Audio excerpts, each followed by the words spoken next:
Historia de Jabobo. Tomo 4. Volumen 1. Hijos del Reino. Capítulo 13. Buenas obras en sábado. Y procedió a seguirle, y su anciana madre también, y ambos, junto a otros discípulos más, fueron bautizados por los discípulos de Juan el Bautista. Ahora bien, cuando Jesús y los suyos se acercaron a Jerusalén, llegaron cerca de la puerta de las ovejas de la ciudad, donde había un estanque llamado Betzata, a donde acudían las multitudes de enfermos, ciegos y cojos, pues creían que podían sanarse al introducirse en sus revoltosas aguas. Era día sábado, y Jesús vio junto al estanque a un hombre que lastimosamente llevaba 38 años enfermo, y por eso, motivado por la gran compasión y el amor, le preguntó: ¿Quieres ponerte bien de salud? El enfermo le respondió a Jesús: Señor, no tengo un hombre que me meta en el estanque cuando se revuelve el agua, y entre tanto que yo voy, otro baja antes que yo. Jesús le dijo: Levántate, toma tu camilla y anda. Con eso, aquel hombre se puso bien de salud al instante e incorporándose, tomó su camilla y comenzó a andar. Cuando algunos de los fariseos vieron aquello y la expectación y asombro que provocó en cuantos vieron aquel milagro, se indignaron y, temiendo por la pérdida de la fama de aquel estanque ante las maravillas que Cristo efectuaba, le dijeron al hombre: «Es sábado, y no te es lícito llevar la camilla». Pero él les contestó en respuesta: «El mismo que me sanó me dijo: toma tu camilla y anda». Y ellos hipócritamente le preguntaron: «¿Quién es el hombre que te dijo: tómala y anda?». El hombre, sin saber el nombre de Jesús, no supo contestarles, y cuando fue a ver dónde se hallaba, no lo halló, pues Jesús, sabiendo las intenciones asesinas de los líderes religiosos judíos, se escabulló de allí con los suyos. Sin embargo, Jesús y el hombre se encontraron después en el templo, y al fin él supo quién lo sanó, y comenzó a poner fe en él. Así que, debido a tan gran gozo que experimentó, comenzó a decir a todos cuantos lo rodeaban que Jesús era el Hijo de Dios, y que lo había sanado de tan penosa enfermedad que tenía desde décadas atrás. Y la gente, maravillada, comenzó a acercarse y a bendecir a Jehová por tan grande honor de tener al Hijo suyo entre ellos. Pero otros renegaban y comenzaban a criticarlo, diciendo: «¿Cómo puede ser él Hijo de Dios si no guarda el sábado y quebranta de esta manera la ley?». Al escuchar aquello, vinieron en tropel los fariseos y sus acompañantes, y comenzaron a acusar al Señor de esta manera: «¡Apóstata! ¿Quién te dio autoridad para violar la ley del sábado?». Él les contestó: «Mi Padre ha seguido trabajando hasta ahora, y yo sigo trabajando». Todos cuantos acompañaban a Jesús miraban indignados a los hipócritas fariseos. A pesar de todo, Jesús no estaba violando la ley sabática, puesto que su labor de enseñanza y predicación y curación era ordenada por su propio Padre Jehová. Esto provocó la ira de los judíos, quienes procuraban con mayor empeño matarlo. Les enfurecía oír al propio Jesús decir que él era Hijo de Dios Jehová. Con todo, Jesús afirmaba con plena franqueza de expresión: «El Padre le tiene cariño al Hijo y le muestra todas las cosas que él mismo hace. Así como el Padre levanta a los muertos, así el Hijo también vivifica a los que él quiere. El que oye mi palabra y cree al que me envió, ha pasado de la muerte a la vida. La hora viene, y ahora es, cuando los muertos oirán la voz del Hijo de Dios, y los que hayan hecho caso vivirán. No se maravillen de esto, porque viene la hora en que todos los que están en las tumbas conmemorativas oirán su voz y saldrán. Los que hicieron cosas buenas a una resurrección de vida, los que practicaron cosas viles a una resurrección de juicio. El Hijo no puede hacer ni una sola cosa por su propia iniciativa, sino únicamente lo que ve hacer al Padre, porque cualesquiera cosas que aquel hace, estas cosas de igual manera también las hace el Hijo. Porque el Padre le mostrará al Hijo obras mayores, a fin de que ustedes se maravillen. Porque el Padre no juzga a nadie, sino que ha encargado todo el juicio al Hijo, para que todos honren al Hijo así como honran al Padre. El que no honra al Hijo no honra al Padre que lo envió, porque así como el Padre tiene vida en sí mismo, así ha concedido también al Hijo el tener vida en sí mismo. Y le ha dado autoridad para hacer juicio por cuanto es Hijo del hombre.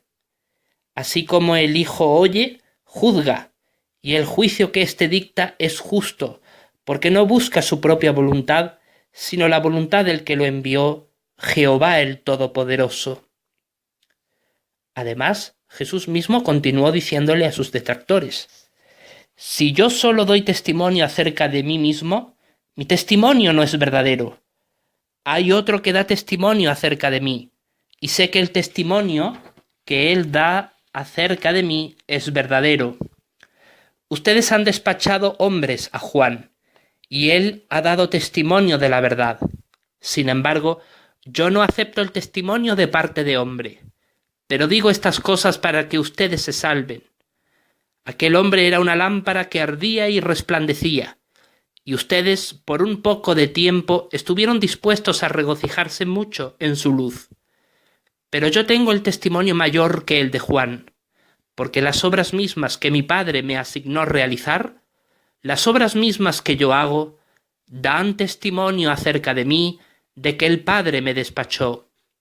También el Padre que me envió ha dado testimonio él mismo acerca de mí. Ustedes ni han oído su voz en ningún tiempo ni visto su figura, y no tienen su palabra permaneciendo en ustedes, porque al mismísimo que él despachó no creen. Ustedes escudriñan las Escrituras, porque piensan que por medio de ellas tendrán la vida eterna, y estas son las mismas que dan testimonio acerca de mí. Y con todo, ustedes no quieren venir a mí para que tengan vida. Yo no acepto gloria de parte de los hombres, pero bien sé que no tienen el amor de Dios en ustedes. Yo he venido en el nombre de mi Padre, pero ustedes no me reciben. Si algún otro llegara en su propio nombre, recibirían a ese. ¿Cómo pueden creer ustedes cuando aceptan gloria unos de otros y no buscan la gloria que proviene del único Dios? No piensen que yo los acusaré ante el Padre. Hay quien los acusa, Moisés, en quien ustedes han puesto su esperanza. En realidad, si creyeran a Moisés, me creerían a mí, porque aquél escribió de mí. Pero si no creen los escritos de aquél, ¿cómo creerán mis dichos? Pronto Jesús y sus discípulos partieron de Jerusalén para volver a Galilea. Como era primavera, los campos estaban llenos de grano en las espigas. Como sus discípulos tenían hambre, comenzaron a arrancar las espigas y a comerlas. Pero como ya había pasado una semana y era sábado también, los fariseos que seguían de cerca la trayectoria de Cristo con el fin de acusarlo, le expresaron: «Mira, tus discípulos están haciendo lo que no es lícito hacer en sábado». De esta manera, estos fanáticos religiosos afirmaban que arrancar grano y frotarlo con las manos para comerlo equivalía a cosechar y trillar, lo cual era trabajo que no podía efectuarse durante el sábado. Pero ellos no comprendían que guardar el sábado tenía como objetivo gozar en la edificación espiritual de la adoración pura de Jehová. Pero Jesús, mostrándoles su equivocación, les dijo: ¿No han leído en la ley que los sábados los sacerdotes en el templo tratan el sábado como no sagrado y continúan inculpables?